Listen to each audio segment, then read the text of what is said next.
Hi ಎಲ್ರು ನಮಸ್ಕಾರ. ಎಲ್ಲರೂ ಹೇಗಿದ್ದೀರಾ? ಐ ಹೋಪ್ ಎಲ್ಲರೂ ಚೆನ್ನಾಗಿದ್ದೀರಾ ಅಂದ್ಕೋತೀನಿ. ಇವತ್ತು ನಾನು ಅಕ್ಕಿ ರೊಟ್ಟಿ ಮಾಡ್ತಾಯಿದ್ದೆ, ಅದೇ ನಿಮ್ಮ ಜೊತೆ ಶೇರ್ ಮಾಡೋಣ ಅಂತ.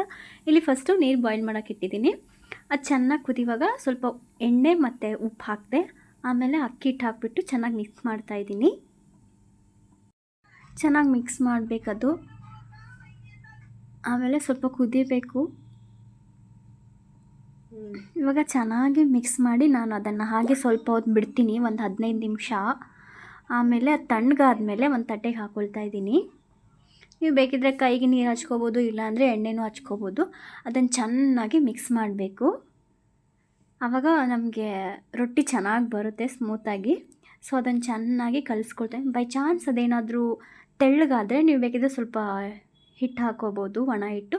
ಇಲ್ಲಿ ನಂದು ಸ್ವಲ್ಪ ತೆಳ್ಳಗಾಯಿತು, ಅದಕ್ಕೆ ಒಣ ಹಿಟ್ಟು ಹಾಕ್ಕೊಂಡು ಚೆನ್ನಾಗಿ ಕಲಿಸ್ಕೊಂಡೆ. ಆಮೇಲೆ ನೋಡಿ ನಮ್ಮ ಫಸ್ಟ್ ರೊಟ್ಟಿ ಈ ಥರ ಬಂತು. ಅದನ್ನು ತವೆ ಮೇಲೆ ಹಾಕ್ಬಿಟ್ಟು ನಾನು ಸ್ವಲ್ಪ ಅದನ್ನು ಕ್ಲೋಸ್ ಮಾಡಿದೆ. ಇವಾಗ ನೋಡಿ ಚೆನ್ನಾಗಿ ಬೇಯಿಸಿದೆ. ಚೆನ್ನಾಗಿತ್ತು, ಆ್ಯಕ್ಚುಲಿ ತುಂಬ ಸ್ಮೂತಾಗಿ ಬಂದಿತ್ತು. ಇವಾಗ ಮತ್ತೆ ಸೆಕೆಂಡ್ ರೊಟ್ಟಿ ನೋಡಿ ನಾವು ಎಷ್ಟು ಚೆನ್ನಾಗಿ ಮಾಡಿದ್ದೀವಿ ರೌಂಡಾಗಿ.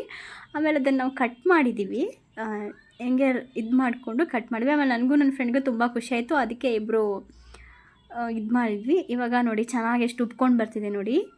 ಬಟ್ ಅಕ್ಕಿ ರೊಟ್ಟಿ ಮಾತ್ರ ತುಂಬ ಚೆನ್ನಾಗಿ ಬಂದಿತ್ತು ನೋಡಿ ಹೀಗೆ.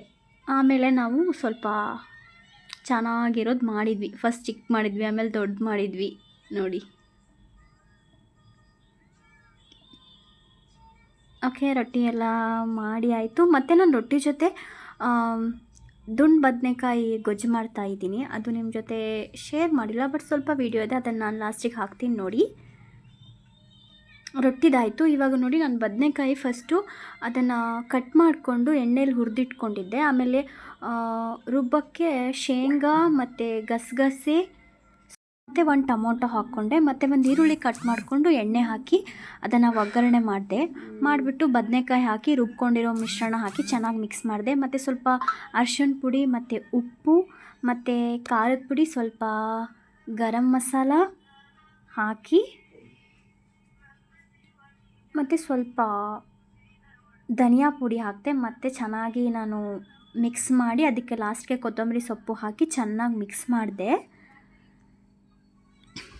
ಮಿಕ್ಸ್ ಮಾಡಿ ಮತ್ತು ಎಷ್ಟು ಬೇಕೋ ಅಷ್ಟು ನೀರು ಸೇರಿಸ್ಕೊಂಡು ಅದನ್ನು ಚೆನ್ನಾಗಿ ಕುದಿಸ್ಬೇಕು. ಅಂದರೆ ನಾವು ರುಬ್ಕೊಂಡಿರೋದು ಮಸಾಲ ಸ್ಮೆಲ್ ಹೋಗಬೇಕು, ಆ ಥರ ಚೆನ್ನಾಗಿ ನಾನು ಮಿಕ್ಸ್ ಮಾಡಿ ಒಂದು 15 ನಿಮಿಷ ನಾನು ಅದನ್ನು ಕುದಿಸ್ದೆ ನೋಡಿ. ಇವಾಗ ಎಷ್ಟು ಚೆನ್ನಾಗಿ ಬಂದಿದೆ.